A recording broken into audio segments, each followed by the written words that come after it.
สบายดีมื้อนี้เราจะมาดัดแก้การคิดรายเงินอากรจากคลิปวิดีโอก่อนเนาะที่เราได้อัดคลิปไปเนาะมันมีเงื่อนไขตัวก่อนนะเงื่อนไขการคิดรายดีแต่ปี2019นะมันจะถืออยู่1 ล้าน1กีบลงมาจะบริเสียอากรเนาะได้1 ล้าน1กีบ53 ล้านจะถือหัก 5% ตามตารางตัวนี้เนาะตัวที่เราได้อัดคลิปไปก่อนนั้นนะเนาะแม่นเขาจะบ่ได้นำใส่แน่นอนในปี2020นี่จะมีตารางตัวใหม่เนี่ยเนาะก็คือแต่1 ล้าน3แสนลงมาเนี่ยจะบ่ได้เสียอากรแต่1 ล้าน3แสน1กีบ5 ล้านจะถือหักอยู่ 5% เนาะความแตกต่างของเงื่อนไขนี้เฮาสามารถสมเทียบเลยเนาะมันก็จะเป็นประมาณนี้เนาะจำนวนเปอร์เซ็นต์ของมันก็จะแตกต่างกันเนาะเงื่อนไขในการคิดรายอากร2020เนี่ยก็จะประมาณนี้เนาะซึ่งเฮาได้เงื่อนไขการคิดรายในตารางนี่คืออยู่เว็บไซต์ตัวนี้เนาะเฮาจะมีลิงก์ให้ดาวน์โหลดไปศึกษาลองเบิ่งเนาะก็คือเข้าไปที่เว็บไซต์นี่เลยเนาะกดเข้าไปหน้าตาของเว็บไซต์มันก็จะประมาณนี้เนาะซึ่งเฮาก็ลองไปศึกษาบ้างเนาะ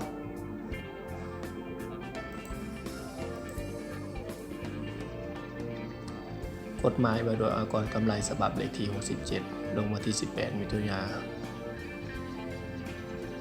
กฎหมายว่าโดยอากรรายได้ใหม่เนาะถือประกาศใส่โดยประธานอธิบดีแห่งสปป.ลาวได้ถือเผยแพร่ในกฎหมายต่างรัฐการของลาวในวันที่3 กุมภาพันธ์2020มันจะมีผลบังคับใช้ในวันที่18 กุมภาพันธ์ปี2020หมายความว่านับตั้งแต่15 วันนับแต่เมื่อเผยแพร่เนาะในตัวนี้เนาะถึงเฮาจะมาเข้าใจตัวนี้เลยเนาะก็คือตัวนี้เนาะเงื่อนไขตัวนี้ก็เมื่อเฮาได้ที่ไปที่มาของเงื่อนไขที่เราจะมาไล่ใน2020เราก็เข้าไปที่ตารางเงื่อนไข Excel ที่เราได้เขียนมานั้นเนาะเราจะได้เขียนสูตรใหม่เนาะเพราะว่าเงื่อนไขการกำหนดเปอร์เซ็นต์อากรรายได้ของเงินเดือนรัฐกรเนาะมันจะมีการเปลี่ยนแปลงนับแต่เฮาอ่านเมื่อกี้นี่แหละเนาะตามกฎหมายระเบียบนิติกรรมตัวจริงเนาะก็คือว่าถ้าได้1 ล้าน3แสนจะบ่ถึงหักเนาะอันนี้เนาะเฮาจะมาเขียนสูตรเลยเนาะสูตรก็คือว่าเฮาจะมีสูตรในดาวน์โหลดไฟล์ตัวอย่างให้ดาวน์โหลดเนาะเราจะอธิบายสูตรที่มันมีการเปลี่ยนแปลงนี่เนาะก็คือว่า if เราจะใส่สูตร if เนาะ DC ก็คือว่าเงินเดือนพื้นฐานที่เราได้หักเงิน 8% แล้วเนาะเราจะมาหักอากรเนาะเพราะว่าเงินอากรจะถือหักได้ก็ต่อเมื่อเราได้หักเงิน 8% แล้วเนาะเราจังสามารถหักเงินอากรได้เนาะถ้าเงินเดือนเท่าใดตัวใดหัก 8% ตัวใดแล้วเราจังเอามาหักอากรอีกเทื่อนึงเนาะมันจะได้เป็นเงินที่ต้องหักอากรตามที่เราต้องได้มอบให้อากรตัวจริงแล้วเนาะเราจะเขียนสูตรก็คือว่าจากวิดีโอตัวก่อนเราก็คือจะเข้าใจเนาะเราจะสร้างเงื่อนไขมันก็คือ DC นี้ใหญ่กว่าหรือเท่ากับ1 ล้าน3แสนนี่ตามตารางตัวที่เฮาจะบ่ให้มันถึงหักอากรเฮาก็คือว่าจะให้มันเท่าค่าวางเนาะ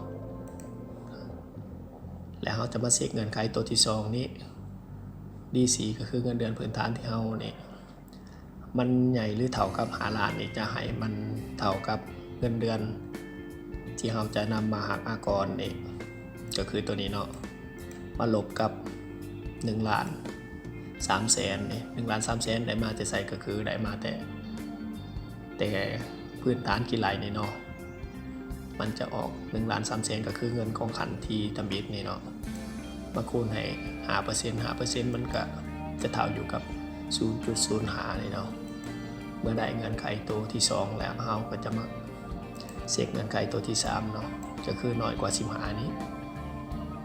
น้อยกว่า15ก็ให้มันลบ5 ล้านนี่มาแต่ใส่ก็คือตัวนี้เนาะ5 ล้านได้มาแต่ใส่ก็คือตัวนี้แหละ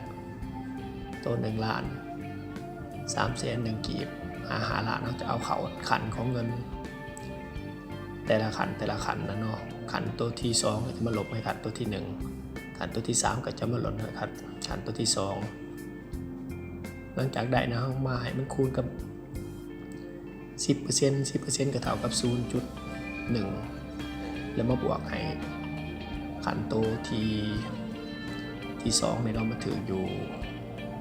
ตัวรวมเนี่ยมันถืออยู่ 185,000 นี่เนาะเอาต้องมาบวกเพิ่มเนาะเพราะว่ามันเป็นเงินที่ต้องหักอากรในแต่ละขันเนาะหลังจากได้ตัวนั้นเราก็จะมาเช็คตัวน้อยกว่า25 ล้านนี่เนาะก็คือว่าให้มันมาลบ95ก็คือตัวนี้เนาะก็คือที่เราอธิบายไปให้มันลบแต่ละขันเนาะไปจนสุดขันสุดท้ายไปแล้วเขาจะ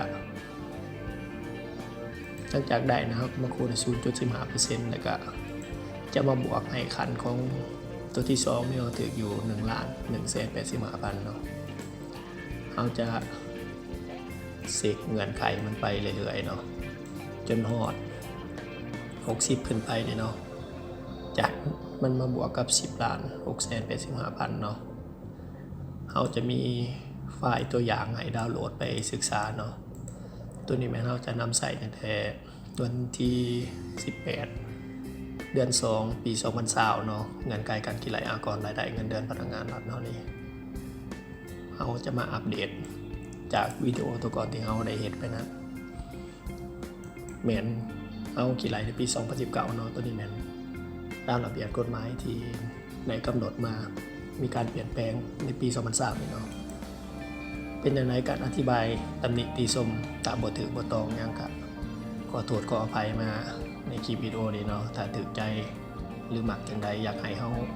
เฮ็ดคลิปแนวใดก็ลองคอมเมนต์มาที่ช่องของเฮาได้เนาะสำหรับมื้อนี้การแนะนำการกินไหลเงินอากรปี 2020ก็สิขอจบเพียงเท่านี้เนาะขอขอบใจ